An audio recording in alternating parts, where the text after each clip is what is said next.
Отлично. Функцияның туындысын қолданудың тағы бір маңыздылығы бар. Оның көмегімен функцияның ең үлкен және ең кіші мәндерін табуға болады.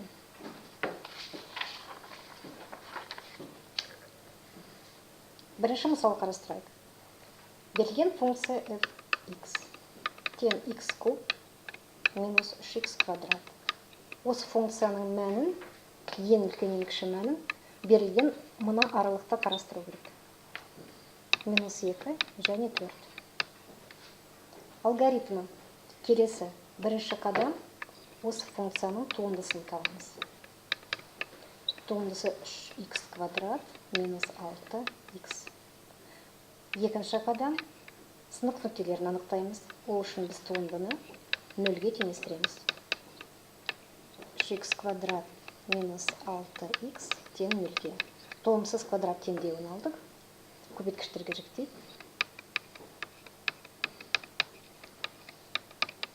Толымсыз квадрат теңдеуінің түбірлері x тең 0-ге және x тең 2-ге. Келесі қадам осы сынық нүктелерді келесі минус 2 және 4 аралығына тиісті немесе тиіспескен анықтаймыз. 0, минус 2 және 4 аралығына тиісті. 2 де осы аралыққа тиісті. Осы аралықта жатыр. Төртінші қадам. Функцияның мәнін осы сынық нүктелерде анықтаймыз. Және кесіндінің шектерінде анықтаймыз. Минус 2 және 4 нүктесінде. F 0-ден x айнымалы орнына 0-ді қойсақ, біз функцияның мәнін 0-ге теңдеп аламыз. F 2-ден алайық. 2 кубта минус 3 көбейтілген 2 4-ші дәрежесінде есептейміз. Минус 4-ке теңдеп есептедік. Ал енді функцияның мәнін берілген кесіндінің шектерінде анықтайық. F минус 2-ден тең минус 2 кубта минус 3 көбейтілген минус 2 квадратта тең минус 20-ға деп есептедік. Келесі мән F 4-ден 4 кубта минус 3 көбейтілген 4 квадратта есептесек, бізде 16-ға теңдеп алдық. Ал енді келесі қадам 5-ші. Осы функцияның минус 2, 4, 0 және 2 нүктелерінде алынған мәнін салыстырамыз. Ең кіші мәні функцияның f минус 2-ден тең минус 20-ға. Ал ең үлкен мәні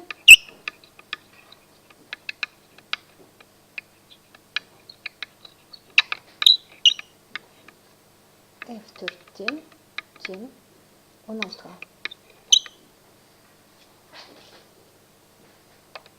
Келесі мысал. Берілген функция fx тең x бөлінген 8 плюс 2 бөлінген x. Осы функцияның ең үлкен ең кіші мәнін келесі аралықта анықтауымыз керек. Кесіндіде анықтауымыз керек. 1 және 6. Алгоритм бойынша бірінші қадам туындысын таптық.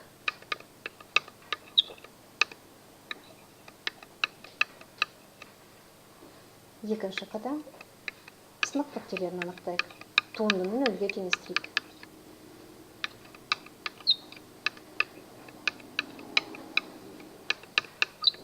Ортақ бөлімге келтіріп,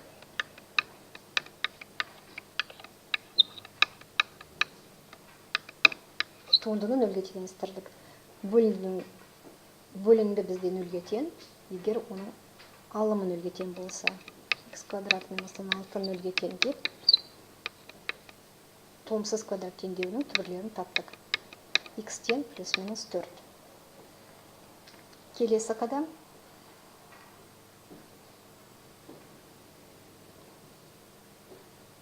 Сынық нүктелерін берілген кесіндіге тиісті немесе тиісті емес екенін анықтаймыз. Біздің анықтаған сынық нүктелеріміз плюс минус 4. 4, 1 және 6 аралыққа тиісті, минус 4 берілген аралыққа тиісті емес деп анықтадық. Ол бізде үшінші қадам болды. Төртінші қадам. Функцияның мәнін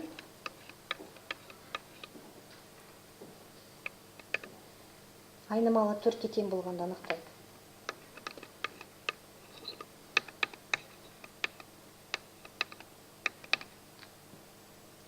Тең 1-ге. Келесі кесінділердің шеттерінде анықтаймыз. f1-ден 1 бөлінген 8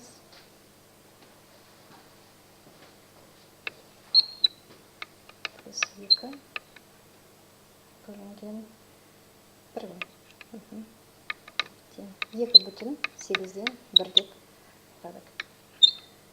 Ал енді 6 нүктесінде айнымалының мәні 6-ға тең болғанда анықтайық. 6 бөлінген 8 плюс 2 бөлінген 6-ға. Қысқартайық. Ортақ бөлімге келтіріп, соның мәнін анықтаймыз.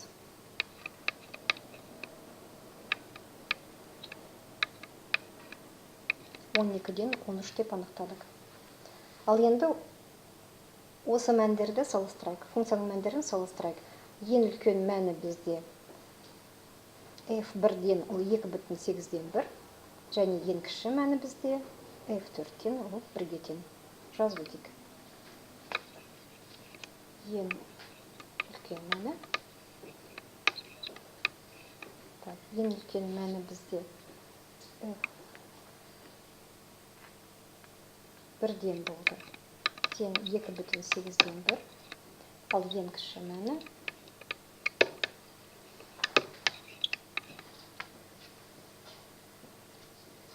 f-тен 4-ке болғанда 1-ге. Функцияның мәні 1-ге тең болды.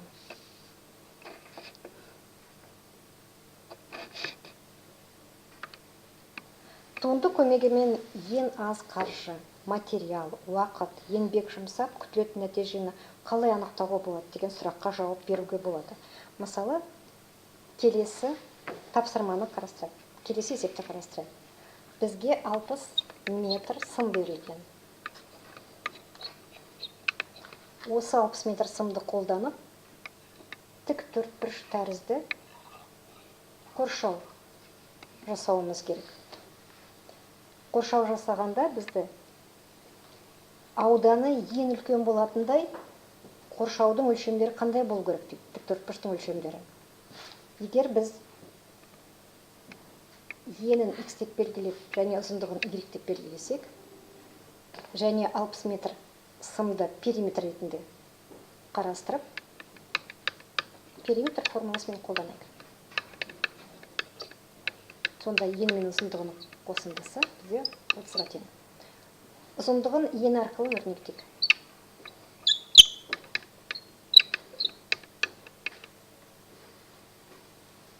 Қоршаудың ауданы ені көбейтілген ұзындығының. Ал енді келесі функцияны қарастырайықшы. X көбейтілген 30 минус x. Осы функцияның мәні ең үлкен болғандай, біз оның туындысына алуымыз керек.